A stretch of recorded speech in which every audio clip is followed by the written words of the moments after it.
미국인 여행 유튜버 마이크와 애슐리. 이 두 사람에게 서울은 원래 계획에 없던 목적지였습니다. 도쿄에서 한국식 치킨 한 조각을 맛보다 문득 떠오른 충동이 이들을 서울로 이끌었죠. 온라인에서는 서울을 두고 영혼 없는 도시, 인스타그램용 배경이라는 혹평이 가득했습니다. 그러나 이들은 직접 확인하기로 했습니다.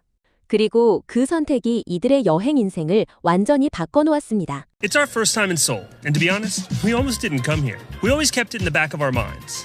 인천국제공항에 도착하면 가장 먼저 챙겨야 할 것이 있습니다. 바로 티머니 카드입니다. 서울의 지하철과 버스를 자유롭게 이용하려면 이 카드 하나면 충분하죠. 공항 1층 무인 발급기에서 구입한 뒤 바로 옆 충전기에서 충전하면 됩니다. 처음 방문자라면 1만 원 정도를 충전해 시작하는 것이 적당합니다. 한편 요즘 해외 여행객들 사이에서 떠오르는 필수품이 있습니다. 바로 이 심이죠.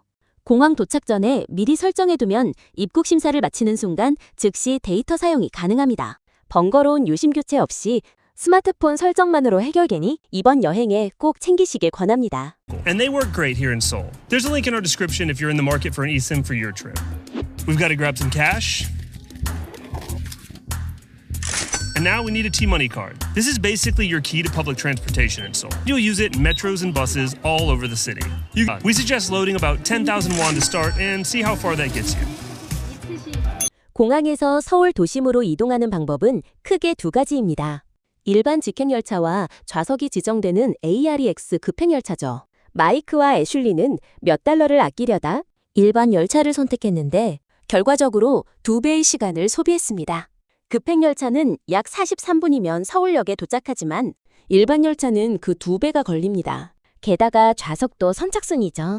긴 비행의 피로를 짊어진 채 좌석 경쟁까지 하고 싶은 여행자는 없을 겁니다. 이들의 솔직한 조언은 명확합니다. 출발 전 클록 같은 예약 앱으로 AREX 급행열차를 미리 예약하라는 것입니다. QR코드 하나면 바로 탑승이 가능하고 별도 발권기를 찾아 헤맬 필요도 없습니다. Okay, here's where we made our first mistake. There's 2 train options to get from the airport into Seoul. We figured we would save a few bucks, skip the fancy express train, and just take the voucher in the app, a QR code appears, and that's your ticket. All you have to do is walk up, scan it, and you are on your way to Seoul Station in about 43 minutes. No ticket machines, no deposits, no hunting for a refund kiosk at the next station to return. 이들이 첫 번째 목적지로 선택한 곳은 명동이었습니다. 서울 한복판 24시간이 살아 움직이는 번화가입니다. 스킨케어 매장과 패션 가판대, 쉼없이 이어지는 길거리 음식의 향연으로 유명한 곳이죠. 서울 방문이 처음이라면 가장 먼저 눈에 들어오는 지역이기도 합니다. 하지만 첫날 밤은 긴 비행의 피로가 앞섰습니다. 본격적인 탐험은 다음 날로 미뤄졌습니다. 2 grueling hours later, and we've finally arrived. We're staying in the Myeongdong area, which is one of Seoul's busiest shopping districts, known for skincare shops, fashion stalls, and street food that runs all night. 서울 첫날 아침, 이들이 향한 곳은 남대문 시장이었습니다. 600년 역사를 품은 이 전통시장은 관광객과 현지인이 어우러지는 생동감 넘치는 공간입니다. 좁은 골목 사이로 온갖 먹거리 가판대가 들어서 있고 말린 가오리와 통째로 진열된 아귀까지 낯선 풍경에 호기심이 절로 샘솟는 곳이죠. 이들이 처음 맛본 것은 줄이 길게 늘어선 가판대의 불고기 만두와 김치만두였습니다. 한 입 먹는 순간 말이 필요 없었습니다. Good morning. It is our first full day here in Seoul, and we are here at the That's really good. So this is amazing. It's got some glass noodles in it. What I imagine are some leeks. The bulgogi meat, and it's seasoned so perfectly. 남대문 시장을 뒤로하고 버스를 타고 향한 곳은 경복궁이었습니다. 1395년 조선 왕조 개국 3년에 건립된 이 궁궐은 한양의 중심축에 자리한 조선 왕조 최대 규모의 궁궐입니다. 현재 성인 입장료는 3,000원이며 전통 한복을 착복하면 무료 입장이 가능합니다. 매주 화요일은 정기 효궁일이니 방문 전 반드시 확인해야 하죠. 봄철인 3월부터 5월까지는 오전 9시부터 오후 6시까지 운영합니다. 서울의 현대 스카이라인을 배경으로 펼쳐지는 고궁의 풍경. 마이크와 애슐리도 숨을 멈추게 만든 그 장면이 이 영상에 고스란히 담겼습니다. So this is the Gyeongbokgung Palace, which is absolutely breathtaking. It was established in 1395 by the Joseon dynasty.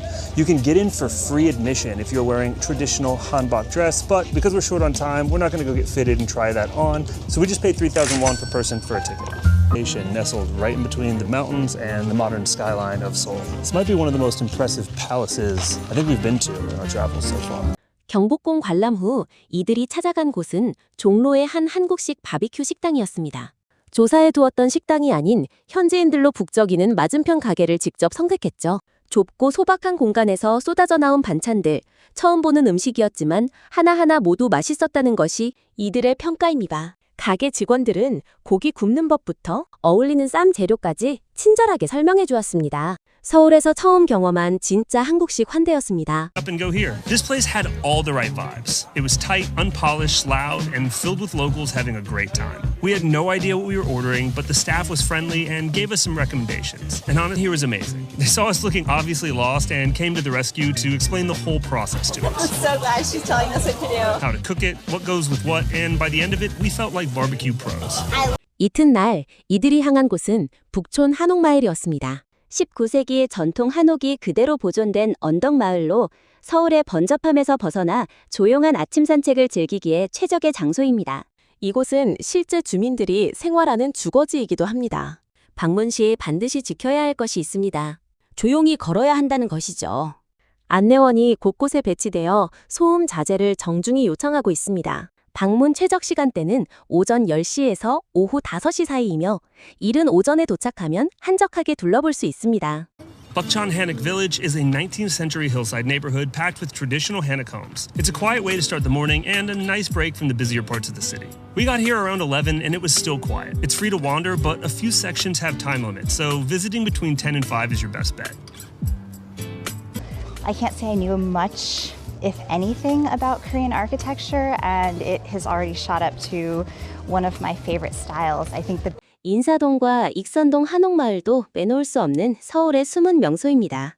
익선동은 트렌디한 카페와 기념품 가게, 거리 예술이 어우러진 공간으로 젊은 감각과 고풍스러운 분위기가 공존하죠. 이들은 이 좁은 골목길에서 이름도 알 수 없는 작은 식당을 우연히 발견했습니다. 바삭한 전과 김이 모락모락 나는 만두, 그리고 따뜻하게 맞아주는 주인 아주머니. 이런 식당이야말로 여행자들이 평생 잊지 못하는 기억이 됩니다. This is one of those true hidden gems you come across. The interior was homey and quaint, the whole place smelled amazing, and it felt like we were sitting down to have our family cookery. I'm pretty sure if we passed this restaurant by, it would have just disappeared into a pocket dimension because we couldn't find any information on it. So, hopefully you'll be lucky enough to find it when you're in Seoul. 서울의 음식 탐험을 마무리하는데 가장 어울리는 곳은 광장시장입니다. 넷플릭스 다큐멘터리로 전 세계에 알려진 이 시장은 서울 먹거리 문화의 중심지죠. 들어서는 순간 달콤하고 매콤한 향이 온몸을 감쌉니다. 호떡, 떡볶이, 빈대떡까지 한국의 전통 길거리 음식을 한자리에서 경험할 수 있습니다. 명동 야시장보다 가격도 저렴하고 분위기도 훨씬 전통시장에 가깝습니다. 대부분의 노점은 오후 5시에서 6시 이후 마감을 시작하니 풍성한 시장 경험을 원하신다면 오후 4시 이전에 방문하는 것이 현명합니다. This is the famous Gwangjang Market, featured in some show from Netflix and visited by people from all over the world. you have to try hotak before we leave. For It sure. says peanut, brown sugar, and cinnamon, and there's a lime.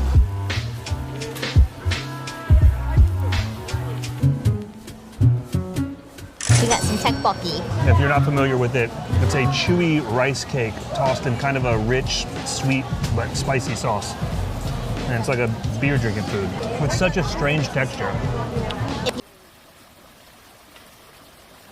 서울의 마지막 밤, 이들이 찾은 곳은 청계천이었습니다. 서울 도심을 가로지르는 11km의 이하천은 한때 도로로 뒤덮여 있었습니다. 2000년대의 대규모 복원 사업을 통해 지금의 아름다운 산책로로 탈바꿈했죠. 새벽 1시, 보통의 도시라면 이미 잠들 시간입니다. 그런데 청계천은 달랐습니다. 부드러운 조명이 수면 위에 조용히 내려앉고 늦은 밤에도 사람들이 3355 물가를 거닐고 있었습니다. 서울이 잠들지 않는 이유를 이곳에서 보는 것 같았습니다. 애슐리가 걸음을 멈췄습니다. 수면 위에 일렁이는 불빛을 바라보던 그녀의 눈가가 젖어들었습니다. 이내 눈물이 흘렀습니다. 아무 말도 없이 그냥 흘렀습니다. 한국이 그녀를 울린 것이겠죠. 경복궁도 광장시장도 홍대의 밤도 아닌 새벽 1시 조용히 흐르는 이 물가에서 서울은 방문할 만한 곳인가 라는 질문을 안고 왔지만 떠날 때는 언제 다시 올까를 묻게 되었다고 했습니다. So this is Changyechang, which is a 11-kilometer stream that runs through the city. Which I feel like is the perfect time because you just got beautiful soft lighting everywhere and everyone's just out enjoying time with their family and loved ones and friends. And it's nice hearing the water trickling through the stream. We're leaving with a better one. When are we coming back? But we still have one last question to answer. 한국식 치킨 한 조각이 만들어낸 이 우연한 서울 여행.